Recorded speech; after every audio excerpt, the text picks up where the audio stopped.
Hey everybody, it's Brad Montgomery. It's video number 2 in a series, Managing Burnout at Work for Educators.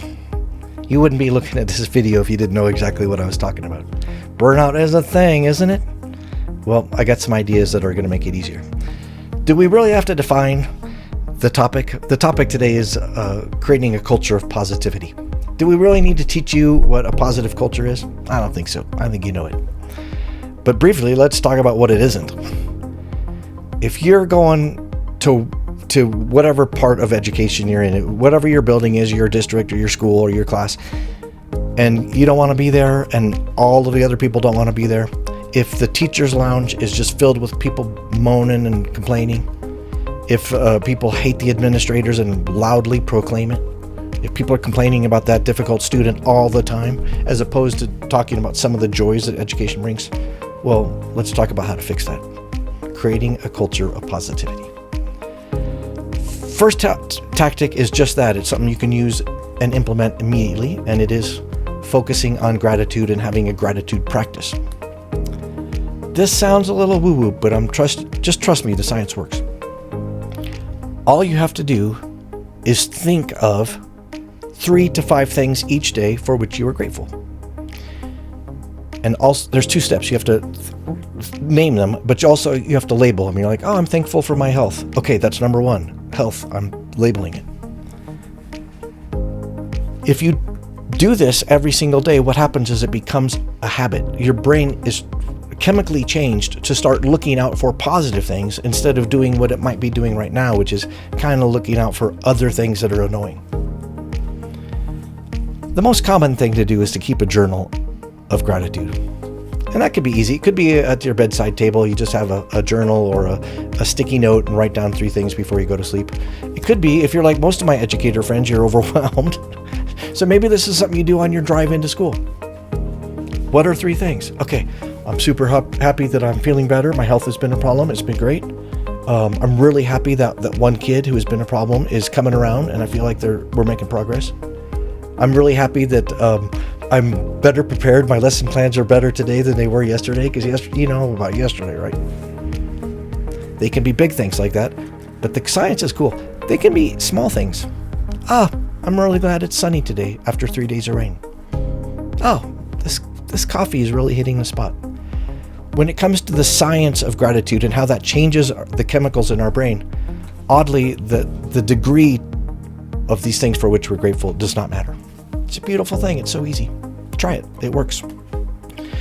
Here's the biggest thing that we can do, though, and that is accepting this very concept. It's really up to you. I know you're not all of your culture as an educator. There are other people in the building that are doing it. But if you just say, I'm going to take responsibility for myself and I am going to be positive, 2 things happen. 1, I'm telling you, your day gets better, your week gets better, your school year will be better. Another thing will happen is you will be better as an educator. The outcomes for those people around you, those students, will be better. But there is this really cool scientific fact about positivity that is really exciting, and that is positivity is infectious. It's catching. If you come in with a positive attitude, it is proven to help infect people. You will bring other people up. And sometimes it feels overwhelming. If you're in a really toxic environment and everyone is a whining, negative, swirling vortex, it's hard, right? Well, let's do this. If you want to be positive, decide to be positive. By the way, negative people are also infectious. Negative people bring people down. You know that's true. So ask yourself, do I really want to be that person who's bringing this organization down, or do I want to be part of that team that's really sucking the life out of this school? Of course you don't. So don't do it.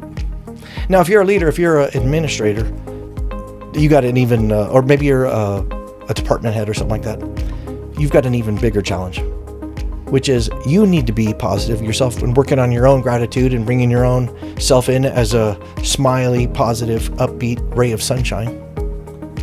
But also you need to make sure you're rewarding positivity when you notice it in others. You know, come to think of it, you don't have to be a leader to do this. When you see people who are killing it, your job is to let them know, hey, you know what? During the faculty meeting, when things were a little tense and you made that one comment, it really broke the ice. Thank you for doing that. That kind of positivity really helps. Or maybe it's, you had that, I saw it in the hallway, that really, you had a negative interaction with a kid, and somehow you turned it around and built that kid up, and wow, you're good at this. Keep doing that. This is how we create a culture of positivity, one human interaction at a time. So, to recap, gratitude, you've got that. Bring yourself in as a positive person, you've got that. Recognize that your attitude, whether it's negative or positive, is infectious. That's important. Be a force for good, not for bad. And then finally, make sure you're an encourager. When you notice people using positivity, whether or not they're doing it strategically, sometimes people do it by accident, make sure you recognize it and call them out in a positive way. Well, my name is Brad Montgomery, and this is what I do. I'm a business keynote speaker, and I speak to schools all over the country. I do a ton of professional development and in-services, and I would love to work for you in your district or association. I talk about positivity, and specifically, I talk about the power of encouragement and how it's really an education strategy we can't afford to ignore. I would love to work with you in your group. Give us a call, bradmontgomery.com. Check us out. We'll have a conversation about getting your team to where they deserve to be. Make it a great day. You've got this. It's hard. I know it's hard, but you've got this. It starts with you. You can do it.